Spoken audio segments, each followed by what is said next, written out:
Shalom, chers frères et sœurs en Christ. Salam alaikum à mes précieux amis musulmans. Que le Seigneur Jésus-Christ vous bénisse. Alors, nous sommes à notre troisième partie concernant le thème que la dernière fois nous avons développé. Et ce thème s'intitulait le plus gros mensonge de l'histoire, entre parenthèses, l'islam. Aujourd'hui, nous sommes à notre troisième partie. Nous allons continuer d'égrener, nous allons continuer de déconstruire ce grand mensonge de l'histoire. Nous allons dénoncer, dévoiler ce grand mensonge de l'histoire, qui est l'islam. Que notre Seigneur Jésus-Christ, encore une fois, vous bénisse et vous comble de toutes les bénédictions qui sont dans sa parole. Alors, comme je disais la dernière fois, je tenais avant tout à remercier tous ceux qui prennent le temps pour relayer cette vidéo sur d'autres chaînes et ceux aussi qui partagent par voie de WhatsApp ou par Facebook ces vidéos pour que le plus grand nombre de personnes ou le plus grand nombre de musulmans dans le monde entier découvrent cet enseignement. Que le Seigneur vous bénisse davantage. Continuez à partager ces vidéos et le Seigneur vous bénira parce que c'est une autre façon à votre niveau de servir Dieu. Alors, ceux aussi qui continuent de s'abonner, abonnez-vous massivement, que le Seigneur vous bénisse également. Alors,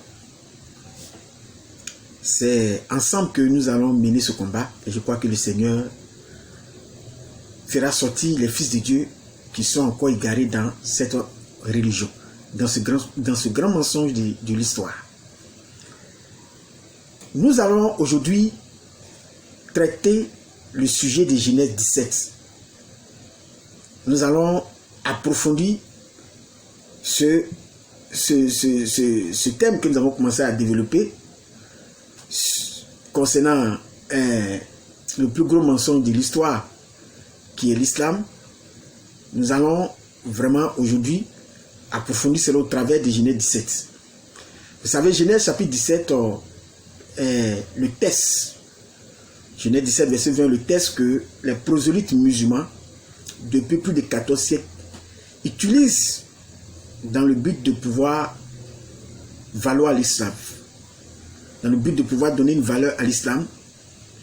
Et quand il remonte l'origine de l'islam, il remonte l'origine de l'islam jusqu'au passage de Genèse 17 verset 20 pour dire si l'islam existe, c'est parce que Dieu a fait une alliance avec Ismaël. Et il dit cette alliance-là part de Genèse 17 verset 20. Aujourd'hui, nous allons diagnostiquer, nous allons étudier ces différentes thèses que ces musulmans apportent à partir de ce texte-là. Et pour ce fait, il serait important de passer à une lecture minutieuse de Genèse 17 pour voir de quoi il est question dans Genèse 17. Pour voir de quoi il est question. Parce que souvent, il faut approfondir, il faut lire de façon minutieuse le texte que vos adversaires font valoir afin de pouvoir comprendre la supercherie qu'ils utilisent pour faire avancer les thèses. Alors, Genèse chapitre 17. Nous commençons tout de suite. On va commencer à partir du verset 1er. Permettez-moi de lire de façon intégrale, si vous voulez, de façon essentielle, ce texte. Merci pour votre patience et suivez cette lecture avec moi. Et nous allons les attraper tout de suite. Nous allons comprendre ou saisir les supercheries. Genèse 17, à partir du verset 1er, je lis. Lorsque Abraham, parce que le Genèse 17 commence comme suite, écoutez très bien, j'aimerais que vous prêtez attention, une très grande attention à cela. Parce que souvent, nous les chrétiens, nous lisons les textes un peu de façon trop rapide. Souvent, il faut lire le texte avec articulation, avec concentration et avec esprit vraiment critique pour comprendre certaines données qui se trouvent dans ce texte. Nous lisons. Lorsque Abraham fut âgé de 99 ans, l'Éternel apparut à Abraham et lui dit: je suis le Dieu tout-puissant, qui se dit en hébreu El Shaddai. Marche devant ma face et sois intègre. À partir du verset 2, j'établirai mon alliance entre moi et toi, et je te multiplierai à l'infini. Vous voyez, à partir du verset 2, le Seigneur réitère, parce qu'il avait déjà dit dans Genèse 15, il avait déjà fait une alliance avec Abraham, et le Seigneur ici réitère cette alliance. Il réitère, il dit qu'il établit son alliance d'abord avec qui? Avec Abraham, puisqu'il dit entre moi et toi. C'est-à-dire c'est avec Abraham qu'il fait une alliance.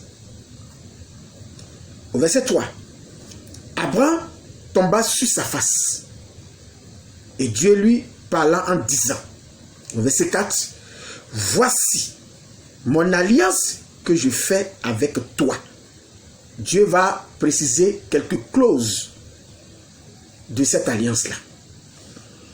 Il précise en disant, tu deviendras père d'une multitude de nations. Père d'une multitude de nations. On ne t'appellera plus Abraham, mais ton nom sera Abraham, car je te rends père d'une multitude de nations. Je te rendrai fécond à l'infini.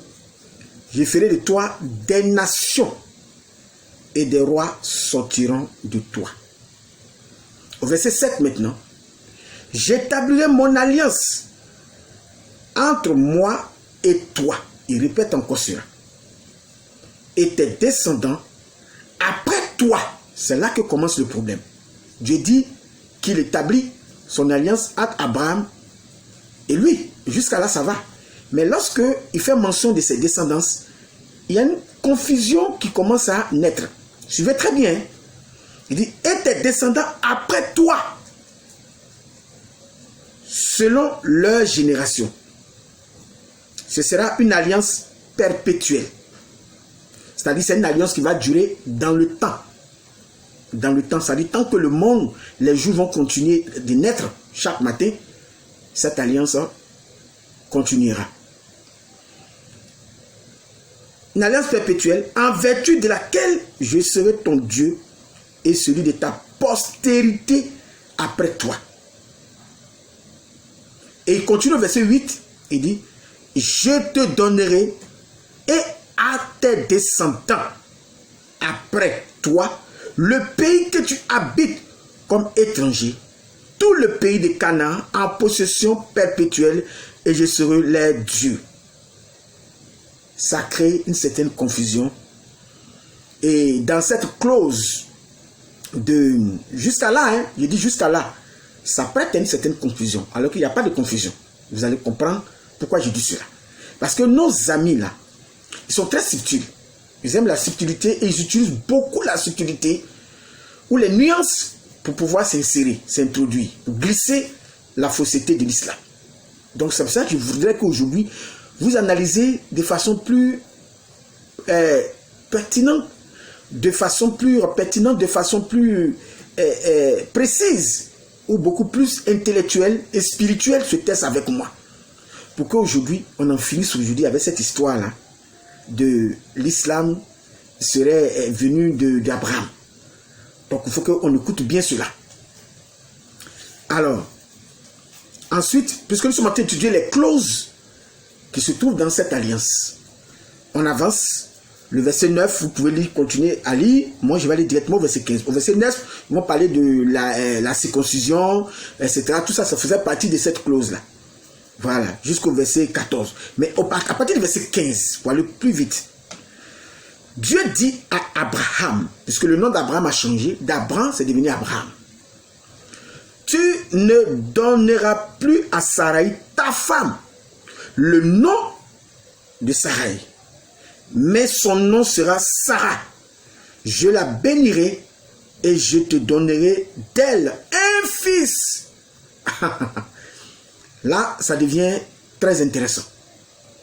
Parce que jusqu'à là, quand Dieu parlait des descendants, on avait l'impression qu'il s'agissait de qui? D'Ismaël. On avait l'impression. Mais à partir du verset 15, quelque chose, un fait nouveau est réitéré. Puisque Dieu avait déjà annoncé cela. Mais comme l'enfant ne venait pas, Abraham était passé à autre chose. Et à partir du verset 15, le Seigneur réitère cette promesse d'un fils qui doit sortir de Sarah. Suivez bien. Il dit, Dieu dit à Abraham, tu ne donneras plus à Sarai, ta femme, le nom de Sarai, mais son nom sera Sarah. Pourquoi Dieu change son nom? Parce que quelque chose va sortir d'elle. Quelqu'un d'important sortira d'elle. Verset 16. Je la bénirai et je te donnerai d'elle un fils. Je la bénirai et elle deviendra des nations. Des rois, des peuples sortiront d'elle. Le verset 17 maintenant. Quand Abraham a entendu cela, parce que quand Dieu parlait jusqu'à là, il faisait allusion à Abraham dans sa tête. Pour lui, c'était Ismaël qui allait perpétuer cette alliance que Dieu était en train de faire avec Abraham. Mais quand au verset 15, Dieu annonce de façon illustre, éminente, la naissance d'un autre fils, Abraham est troublé. Et Abraham ne comprend rien. Et au verset 17, Abraham tomba sur sa face. Il a commencé à rire. Et il dit en son cœur, mais naîtra-t-il un fils à un homme de 100 ans? Et Sarah, âgée de 90 ans, enfanterait-elle? Point d'interrogation. Et Abraham dit à Dieu, c'est là qu'Abraham fait une prière, et il dit à Dieu, oh! On sait que c'est une vocation. Une prière commence, oh! Qu'Ismaël vive devant ta face. Parce que jusqu'à là, Abraham pensait que celui qui allait perpétuer l'alliance qu'il avait avec Dieu, ou qu'il a eu avec Dieu, cette personne-là allait être Ismaël, allait être Ismaël. C'est ce qu'Abraham pensait. Et donc, il fait un glissement du nom d'Ismaël, où il dit, dans sa prière, qu'Ismaël vive. Parce qu'à ce moment-là, Abraham a pensé qu'Ismaël allait mourir, allait disparaître. Sur le plan physique et même sur le plan spirituel. Parce que mourir ici a deux sens. Il peut mourir physiquement et ou il peut mourir spirituellement. C'est-à-dire quelqu'un qui allait s'éloigner de Dieu et allait être un idolâtre. Donc, Abraham fait une prière. Il dit qu'Ismaël vive devant ta face. Maintenant, au verset 19, suivez très bien, Dieu prend la parole, Dieu dit, certainement, quand on dit certainement, ça dit c'est certain, ça va s'accomplir à tous les coups. Certainement, Sarah, ta femme, t'enfantera un fils, et tu l'appelleras du nom d'Isaac. Alors le nom d'Isaac est dévoilé maintenant. Tu l'appelleras le nom d'Isaac. Et Dieu précise maintenant, il dit, j'établirai mon alliance avec lui comme une alliance perpétuelle pour sa postérité après lui. Vous voyez la précision maintenant. Ismaël, Abraham veut parce que c'est ça. Abraham voulait mettre Ismaël là pour dire, il faut que cette alliance qu'il a eue avec Dieu continue avec Ismaël. Dieu dit non, ce n'est pas cet enfant. Mais cet enfant qui sortira de Sarah. Et c'est pour ça qu'il a changé le nom de Sarah. C'est cet enfant-là qui, ici, va perpétuer, qui va continuer cette alliance que j'ai avec toi, Abraham. La précision est faite au verset 19. Maintenant, au verset 20, le Seigneur dit, oui, tu as prié pour Ismaël pour qu'il vive, mais écoutez bien ce qui se dit au verset 20. Beaucoup ne font pas attention lorsqu'ils arrivent au verset 20. Il dit, à l'égard d'Ismaël, puisqu'Abraham a fait mention d'Ismaël, à l'égard d'Ismaël, j'étais exaucé. Il n'a pas dit j'étais exaucé, il dit j'étais. Ça veut dire quoi j'étais exaucé? Dieu est en train de dire ici qu'il avait déjà béni Ismaël. Que ce dont il est question dans le chapitre 17, il était question de l'alliance. Ismaël ne fait pas partie. Il dit à Abraham qu'il a déjà béni Ismaël. C'est pour ça que vous voyez le verbe ici au passé. Il dit j'étais exaucé. À quel moment il avait exaucé Abraham? C'est-à-dire même avant qu'Abraham ne prie, Dieu l'avait déjà exaucé. C'est-à-dire qu'il avait déjà béni Ismaël. Il avait déjà donné une bénédiction. Ça s'arrête là. Pas d'alliance. Et où il a exaucé? Lorsque nous prenons Genèse 16, versets 7 à 15, je vais lire. Vous tournez tout simplement votre page Genèse 16, versets 7 à 15. Vous allez voir que Dieu avait déjà béni l'enfant. Donc l'enfant ici n'est pas dans cette alliance de Genèse 17. Parce que son cas était déjà résolu. Dieu l'avait déjà béni. Nous voyons ici au Genèse 16, versets 7 à 15. Je lis. L'ange de l'Éternel la trouva près d'une source. Lorsque ici Agar s'est vue enceinte, elle a commencé à se moquer de Sarah. Et Sarah n'a pas apprécié cela. Et elle a chassé. Elle a chassé Agar. Et Agar se trouve dans le désert, étant enceinte. Elle pensait qu'elle n'allait plus vivre, elle allait mourir, elle allait perdre l'enfant. Alors, l'ange apparaît à Agar au verset 7 et voici ce que l'ange dit. L'ange de l'Éternel la trouva près d'une source d'eau dans le désert, près de la source qui est sur le chemin des Chours. Il dit au verset 8, Agar, servante de Saraï, d'où viens-tu et où vas-tu? Elle répondit, je suis loin de Saraï, je fuis loin de Saraï, ma maîtresse. L'ange de l'Éternel lui dit, retourne vers ta maîtresse, immunise-toi sous sa main. Parce que c'est ça, Dieu c'est un Dieu de principe. L'ange de l'Éternel lui dit, je multiplierai ta postérité, c'est-à-dire cet enfant-là. Vous voyez, il multipliera la postérité d'Agar et elle sera si nombreuse qu'on ne pourra la compter. L'ange de l'Éternel lui dit, voici, tu es enceinte et tu enfanteras un fils à qui tu donneras le nom d'Ismaël, car l'Éternel t'a entendu dans ton affliction. Il sera comme un âne sauvage. Sa main sera contre tous et la main de tous sera contre lui. Et il habitera en face de tous ses frères. Elle appela le lieu Ata El Roy, le nom de l'Éternel qui lui avait parlé. Car elle dit, ai-je rien vu ici après qu'il m'a vu? C'est pourquoi l'on appela ce puits le puits de Lacroy. Il est entre Kades et Bared. Agar enfanta un fils à Abraham et Abraham donna le nom d'Ismaël au fils d'Agar qu'Agar lui enfanta. Voilà. Donc vous voyez, ici, lorsque Dieu dit dans Genèse 17 que j'étais exaucé, il faisait référence à cette bénédiction qu'il avait déjà donnée à l'enfant. Vous voyez? Donc cet enfant était déjà béni. Donc Dieu rappelle que l'enfant a été déjà béni. Mais ce qui se passe ici dans Genèse 17, il ne fait pas partie. C'est pour ça qu'il dit ici, regardez, les mêmes bénédictions qu'il dit dans Genèse 16, il répète ça ici à Abraham. Il dit, à l'égard d'Ismaël, j'étais exaucé. Voici, je le bénirai, je le rendrai fécond et je le multiplierai à l'infini. Il engendrera 12 princes et je ferai de lui une grande nation. Donc, ce sont des choses qui ont eu lieu déjà dans Genèse 16. C'est pour ça que le temps ici a mis au passé, dit, j'étais exaucé, ça dit, je l'ai déjà béni. Ça, c'est la première explication. Et la seconde explication, concernant ce verset 20, c'est que c'est la prière d'Abraham que Dieu, ici, c'est la prière d'Abraham, excusez-moi, c'est la prière d'Abraham qui a fait que Dieu, ici, a fait mention d'Ismaël. Non, Ismaël, ici, ne compte pas dans l'alliance. Et lui-même le dit. Parce que depuis il parle, il n'a pas parlé d'Ismaël. Voilà. Il n'a pas parlé d'Ismaël, sauf la partie où il parlait de la circoncision, où il dit tous ceux qui sont nés dans sa maison doivent être circoncis, même ses esclaves, etc. Mais Ismaël ici n'est pas mis sur un piédestal. Ismaël ici n'était pas à l'ordre du jour.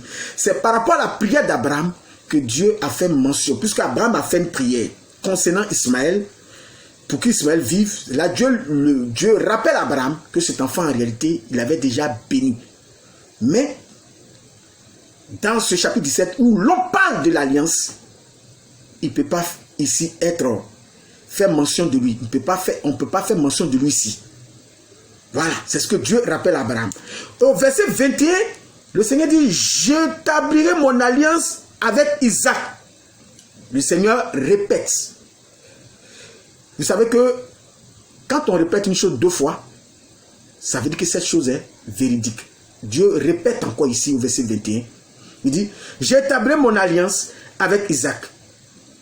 Pourquoi? Parce que la Bible dit que c'est sur le témoignage de 2 qu'on établira une affaire. Alors donc ici, le Seigneur répète 2 fois. Il dit, j'établirai mon alliance avec Isaac, que Sarah t'enfantera à cette époque-ci de l'année prochaine. Voilà. Et lorsqu'il eut achevé de lui parler, Dieu s'éleva au-dessus d'Abraham, c'est-à-dire Dieu est parti. Donc il revient au verset 21, il insiste encore une fois que c'est avec Isaac qu'il établit son alliance. Voilà. Donc si Dieu est apparu ici dans le chapitre 17, c'était pour parler d'Isaac, pas d'Ismaël. C'est à cause de la prière d'Abraham concernant Ismaël que Dieu a fait mention ici, pour rappeler à Abraham que cet enfant-là, en fait, il a déjà été béni. Mais comme Abraham a encore fait une prière, et il répète encore qu'il va le bénir, etc., etc. Mais l'enfant, ici, il n'est pas question d'alliance le concernant. La précision est tellement de taille qu'on ne peut pas nier. Il faut être de mauvaise foi pour nier cela. Voilà, il faut être de mauvaise foi pour travestir les dits de Dieu ici. Alors, les Ismaélites, qu'est-ce qu'ils font? Puisqu'ils n'ont pas d'argument, puisque quand on voit le texte est tellement explicite, est tellement clair, qu'il faut être de très mauvaise foi pour dire des aberrations sur les dits de Dieu. Alors qu'est-ce qu'ils font? Ils font appel à un rabbin, sur Genèse 17, 20. Parce que c'est ça, les musulmans, dans la quête de leur légitimité, dans la quête de légitimité, de trouver une légitimité à l'islam, ils sont prêts à tout, les Ismaélites. Ils vont jusqu'au pied des rabbins pour mendier leur légitimité. Qu'est-ce qu'ils font? Ils font appel à un texte du Rumash. Le Rumash, c'est le commentaire des 5 livres de la loi que les rabbins ont fait depuis des siècles. Voilà, ce sont des prédications des rabbins concernant les différents passages des 5 livres de la loi qu'on appelle le Rumash en hébreu. Nous, on appelle cela le Pentateuque en grec, voilà, ou la Torah si vous voulez. Mais qu'est-ce qu'ils font? Ils vont dans le Rumash et ils vont faire appel à un rabbin du nom de Rabbi Berahé, qui lui est un sous-narrateur de Rabbi Hananel. C'est un sous-narrateur. À partir de là, excusez-moi, je vais être un peu technique. Donc, si vous voulez me comprendre, suivez-moi très bien, parce que je vais rentrer un peu dans certains éléments techniques. Voilà, puisqu'on va parler des rabbins. Et quand on parle des rabbins, il faut se disposer. Parce que je vais montrer que les musulmans, sur Genèse 17, 20, ils mendient un commentaire rabbinique. Et ce commentaire rabbinique qu'ils vont mendier, c'est un commentaire de Rabbi Berahé, Rabbi Berahé, lui, qui est un sous-commentateur de Rabbi Hananel. Voilà, Rabbi Hananel. Alors, qu'est-ce que Rabbi Hananel a dit qui a été relayé par Rabbi Berahé? Suivez-moi très bien. Écoutez bien ce que ces présumés musulmans-là, les mauvaises foi. Qu'est-ce qu'ils font? Ils vont tronquer le commentaire de ces rabbins-là. Écoutez-moi très bien. Qu'est-ce que c'est ce commentaire? Nous voyons que l'accomplissement de la promesse faite ici à Ismaël a mis 2333 ans à s'accomplir. Avec le sort de l'islam au 7e siècle. Donc, que dit ici ce rabbin? Ce rabbin dit que cette prophétie de Genèse 17, 20 a mis 2333 ans à s'accomplir. Et cela s'est accompli sur le sort, sur l'avènement de l'islam. Écoutez très bien, hein, c'est ce que ce rabbin dit. Avec le sort de l'islam au 7e siècle, de l'ère courante. Ce retard n'était pas dû à leur faute. Durant cette longue période, Les descendants d'Ismaël ont continué à nourrir un ardent espoir jusqu'à ce que la promesse s'accomplisse finalement et qu'il domine le monde. Nous-mêmes, descendants d'Isaac, qui devons attribuer à nos fautes le fait que les promesses qui nous ont été faites ne se réalisent pas. Ne devons-nous pas, a fortiori, espérer la réalisation de la promesse de Dieu et ne pas désespérer? Donc, que dit ce commentaire rabbinique de ce rabbin-là? Ce commentaire était en train d'exhorter les Juifs pour dire, puisque vous savez que les Juifs attendent le Messie, ils attendent le Mashiach, ce que nous appelons la seconde venue de Jésus, parce qu'il est déjà venu une première fois. Les Juifs ont été en dessus, n'ont pas reconnu. Alors, et ils attendent la venue du Mashiach, et nous savons que Jésus viendra pour se faire reconnaître par les Juifs. Voilà. Parce qu'il y a deux visages du Messie que les Juifs n'avaient pas compris. Ils n'ont pas compris cela. Il y a le Messie selon le visage de Joseph, un Messie souffrant, et le Messie selon le visage de Judas. Le Messie glorieux qui vient, qui règne sur le trône de David pendant le millénium. Donc, le Mashiach qui est venu sur l'aspect du Messie, du visage de Joseph, c'est-à-dire le Messie souffrant, est déjà venu. Mais les Juifs n'ont pas reconnu cela, parce qu'ils étaient endurcis selon le livre de Romains 11. Sa seconde venue, lorsqu'il viendra enlever l'église, il viendra faire la guerre de Armageddon. Et c'est pendant cette guerre qu'il va instaurer un royaume de 1000 ans où les Juifs vont le reconnaître. Comme étant, comme le dit Zacharie, ils reconnaîtraient ce jour-là celui qu'ils ont percé. Je ferme la parenthèse sur ça, puisque ça c'est un autre sujet. Mais ici, ce rabbin-là était en train d'exhorter ses contemporains juifs à patienter par rapport à la venue du Messie. Et il dit quoi? Il dit ici que si la promesse d'Ismaël dans Genèse 17, 20 s'est accomplie, où Dieu a dit qu'il allait devenir un grand peuple, où Dieu a dit qu'il allait devenir une puissance économique et numérique, parce que le Genèse 17, 20 ne parle pas ici d'une puissance spirituelle. Ça ne parle pas ici d'une quelconque loi que les Ismaélites devaient recevoir pour faire connaître à l'humanité. Mais Genèse 17 ici, comme les rabbins, je vais les démontrer par la bouche des rabbins eux-mêmes, que c'est le Genèse 17, 20 ici ne parle que d'un pouvoir temporel et temporaire. On va voir ça tout à l'heure. Alors, il dit, comme ces Ismaélites ont été patients et que Genèse 17, 20 s'est accompli sur le sort de l'islam, c'est-à-dire au 7e siècle de notre ère, les Juifs aussi devaient être patients pour que Genèse 17, 21, où les questions de l'alliance de la venue du Messie puissent s'accomplir.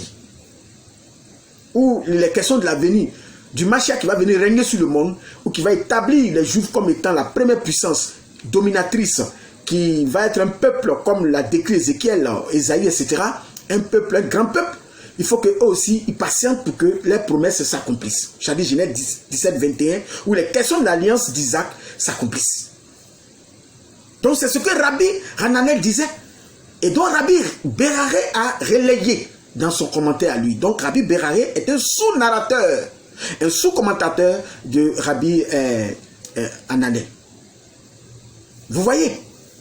Mais ces prophètes musulmans, quand ils ont vu cette partie-là, ils disent, vous voilà, que ce rabbin-là a dit que l'islam serait la religion de Dieu. Mais le rabbin n'a pas dit ça. Dans la lecture que nous venons de faire, le rabbin n'a pas dit que l'islam allait être une continuité comment on appelle, de la religion de Dieu. Il n'a jamais dit que l'islam ici sera une continuité comment on appelle, du christianisme ou de la spiritualité qui vient des juifs. Non. Le texte ici de Rabbi Hananel n'a jamais dit ça. Au contraire, il s'appuie sur la réalisation de Genèse 17, 20 pour encourager les juifs à attendre Genèse 17, 21. Voilà la vérité. Et ces commentateurs-là ont tronqué ici. C'est-à-dire, ils ont coupé. Ils n'ont pas lu la suite de ce qui se passe ici. Et qu'est-ce qui se passe ici dans la suite? Je vais lire ça. Vous voyez. Parce que ce que ces commentateurs-là, ont caché, qu'est-ce qu'ils cachent? Ils ne savent pas que la partie de Rabbi Beraye, ce commentaire-là vient en supplément. Ce commentaire-là de Rabbi Beraye, qui a repris Rabbi Hananel, vient en supplément du commentaire de Rashi. Rashi, c'est l'un des plus grands commentateurs qui a vécu au XIe siècle. En France, à Troyes, la ville qu'on appelle Champagne, ou la ville où on cultive beaucoup la vigne. C'est un grand commentateur, Rashi. Donc, ce commentaire de ces rabbins-là, ce commentaire-là vient en supplément du commentaire de Rashi. Et que dit Rashi ici dans son commentaire? Vous voyez, Rashi dans son commentaire a pris le mot prince, puisque dans Genèse 17, 20, il était question de prince. Dieu dit qu'il allait enfanter 12 princes. Le mot prince, c'est dit en hébreu Nissim. Et qu'est-ce qu'il fait? Il prend Genèse 17, 20, Rashi, et il rattache ça à Proverbe 25, verset 14. Et pourquoi il fait ce rattachement à Proverbe 20, verset 14?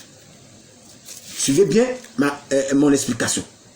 Donc, il fait ici, il met en rapport Genèse 17, 20, il met en rapport Genèse 17, 20 à Proverbe 25, verset 14. Il est question de quoi dans Genèse 25, verset 14? Permettez-moi de faire la lecture. Comme des nuages et du vent, sans pluie, ainsi est un homme se glorifiant à tort de ses libéralités. Ici, il y a le mot Nissim, qui veut dire prince ici dans Genèse 17, 20. On retrouve ce mot-là, qui signifie dans Genèse, dans Proverbe 25, verset 14, ce mot Nissim là, signifie là-bas, nuage. Et pourquoi il fait cette mise en rapport? Pour dire ici que de la même manière que Ismaël est appelé 12 princes et qu'ils vont devenir une grande nation, c'est comme ça aussi qu'ils vont disparaître comme les nuages. Donc ici, Proverbe 25, verset 14 a été soulevé, a été mis en rapport à la prophétie d'Ismaël, de Genèse 17, 20, pour dire que les grandeurs là, ça ne veut rien dire. La grandeur sera comme les nuages. Parce que de la manière dont les nuages se dissipent, c'est comme ça que leur grandeur sera vanité. C'est-à-dire le fait que Ismaël devient une puissance économique, une puissance numérique, démographique, si vous voulez, ou une puissance, je ne sais pas, territoriale. Cette puissance-là est semblable aux nuages. Comme les nuages se dissipent, c'est comme ça que toute cette puissance va se dissiper. Donc, leur puissance ne va pas tenir, puisque la puissance, la grandeur n'émane pas d'une alliance, comme la grandeur d'Isaac. La grandeur d'Isaac est soutenue par une alliance. Mais la grandeur n'est pas soutenue ici par une alliance. C'est pour ça que ces rabbins-là ont fait, ils ont mis en rapport Genèse 17, 20. Ils ont mis en rapport Genèse 17, 20 à Proverbe 25, 14. Vous pouvez faire la lecture à la maison. Pour ceux qui connaissent l'hébreu, c'est le même mot, Nissim, qui signifie à la fois prince, qui signifie aussi également nuage. Donc, la grandeur là n'a aucun sens. Et j'ai lu le commentaire de Rashi. Que dit Rashi? Rashi dit Nissim, prince. La Torah emploie ce mot qui signifie également nuage à dessein dans le texte de Michelet, c'est-à-dire Proverbe 25, 14, pour sous-entendre que progéniture d'Ismaël jouira d'une période d'ascendance, d'élévation, pour se dissiper finalement comme des nuages. Ça, c'est le commentaire de Rashi sur cela. Alors, on retrouve ce même commentaire sur un certain rabbin du nom de Jacob ben Isaac Rabino de Yanov. Qu'est-ce qu'il dit? Il dit, il fut appelé prince. Cela signifie nuée ou nuage. Le fait qu'on appelle les Ismaël 12 princes, ça signifie aussi nuée ou nuage. Cela pour dire qu'ils seront importants en premier, mais à la fin, leur royaume disparaîtra du monde comme un nuage. Comme il est dit, je ferai de lui une grande nation, Genèse 17, 20. Donc les prosélytes musulmans là, font valoir dans ce contexte la partie du commentaire parlant de la période d'ascendance, vue par les rabbins, tels que j'ai cité Rabbi Beraré, qui était sous-narrateur de Rabbi Hananel, hein, comme faisant référence à l'émergence de l'islam. Ils ont rattaché ça à l'islam. Mais le commentaire est clairement tronqué, a été tronqué par eux. Pourquoi? Parce qu'en effet, comme on le voit chez Rachi, comme je viens de le dire, l'ascendance des Ismaélites est suivie d'une déchéance. C'est pour cela qu'ils ont rattaché le terme prince à nuage, puisque c'est le même mot en hébreu. Ce sont les mêmes racines en hébreu. Voilà. Donc l'ascendance des Ismaélites, là, l'élévation est suivie d'une déchéance automatique. Donc les deux points sont indissociables. On ne peut pas les séparer. Puisqu'il explique comme d'un seul corps le mot Nissim, qui veut dire prince, et à la fois nuage. Voilà. Donc, cela signifie ici que les rabbins voient dans l'islam et la grandeur de la nation ismaélite un pouvoir temporaire et temporel. Je dis bien un pouvoir temporaire et temporel. Rien de plus. Ils ne voient rien de plus. Ce pouvoir-là n'est pas perpétué comme il est conditionné par une alliance chez Isaac. C'est l'alliance, le pouvoir d'Isaac, l'alliance d'Isaac qui est perpétuée parce que c'est soutenu par une alliance. C'est soutenu par un ordre spirituel. Oui, c'est soutenu par un ordre spirituel, par une alliance. Voilà, donc vous voyez que cela est clair. Il n'y a rien à dire. Donc, allez prendre, mendier le commentaire des rabbins, tronquer cela pour venir tromper des personnes, ça vous ridiculise. Parce que vous n'êtes pas les seuls détenteurs qui connaissaient, qui avaient étudié l'hébreu. Voilà.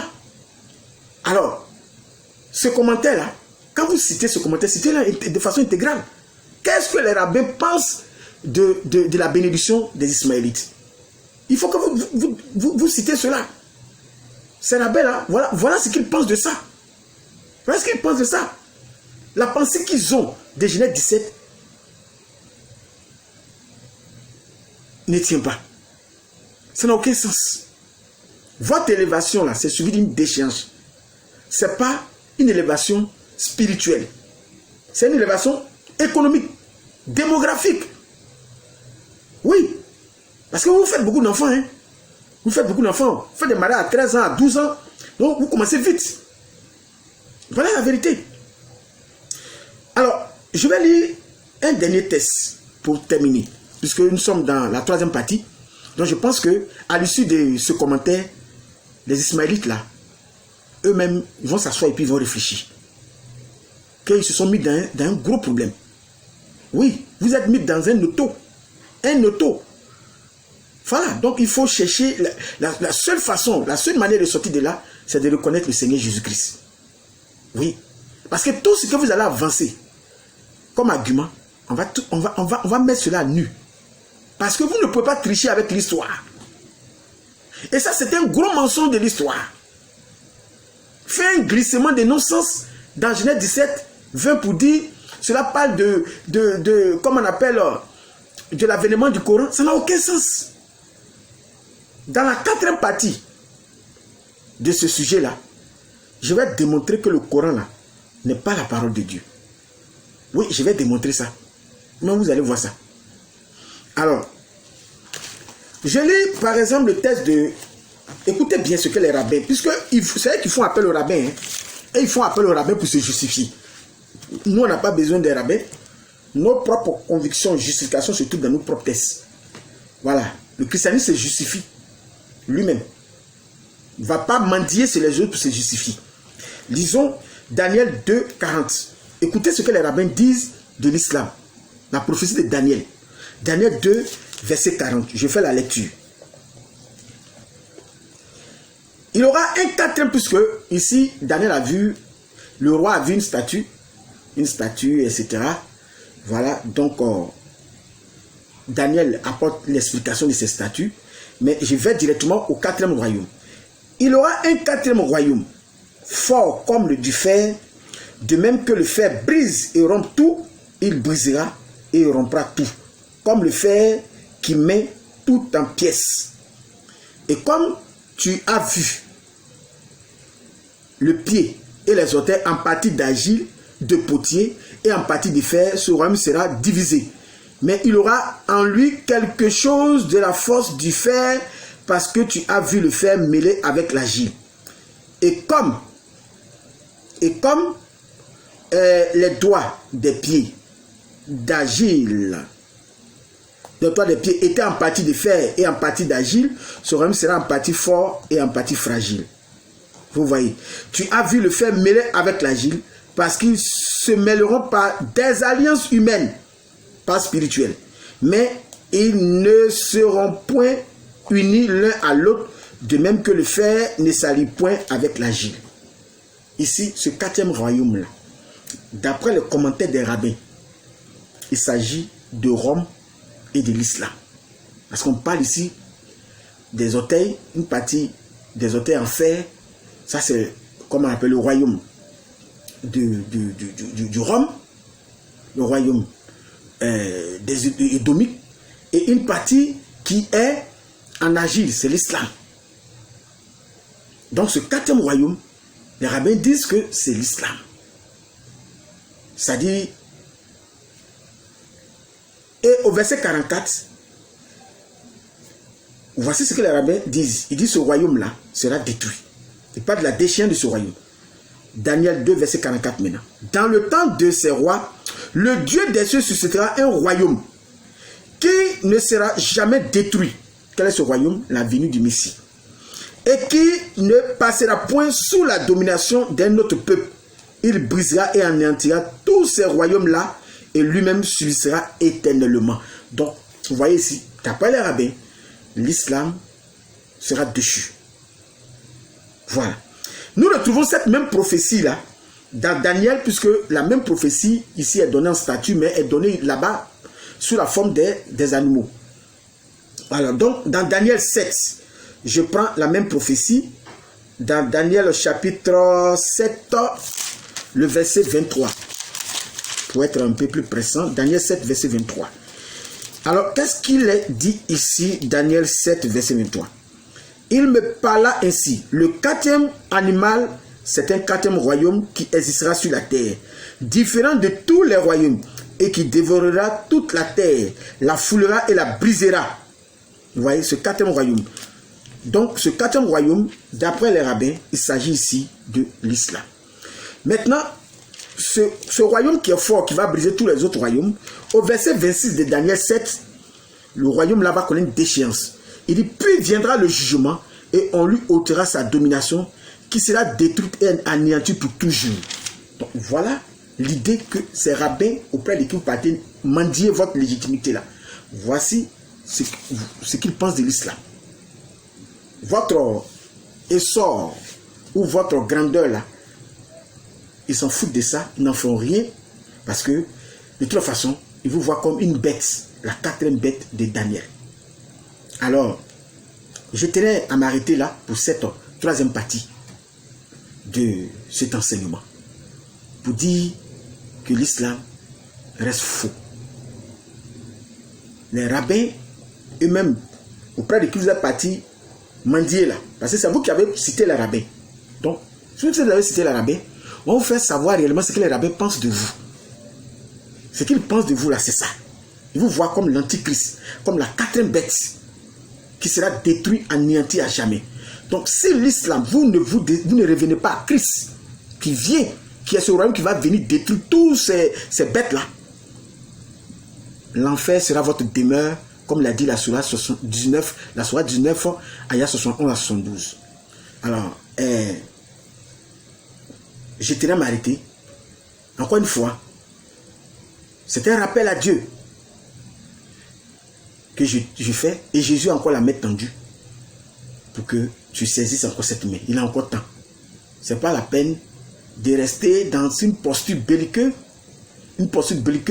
pour dire oui, oui. Non, non, non. Affaire de la vie après la mort là, cette affaire est tellement sérieuse que ce n'est pas une histoire de débat. Non, c'est une histoire de réflexion, de al-Foukan, de réfléchir. chers amis musulmans, il est temps de comprendre que l'affaire de Dieu là, ce n'est pas affaire des parents. Voilà, c'est pas parce que tu es né musulman que tu vas continuer, même si tu découvres la vérité. Parce que beaucoup d'entre vous savent très bien les arguments qui sont apportés là. Ils savent très bien ce qui est dit, que cela est vrai. Mais ils sont dans une posture, dans un comportement, une posture d'orgueil. Ça ne sert à rien d'être orgueilleux. Que le Seigneur vous bénisse. Que le Seigneur vous bénisse et que Dieu vous bénisse abondamment. Vous pouvez écrire à mon numéro WhatsApp. À mon numéro WhatsApp 07 89 88 20 74. Ou si vous voulez, plus 225 07 89 88 20 74. C'est l'un de mes numéros WhatsApp. Voilà. Vous pouvez m'écrire, on va échanger pour que le Seigneur soit victorieux dans votre vie. Soyez bénis au nom de Jésus-Christ. Amen.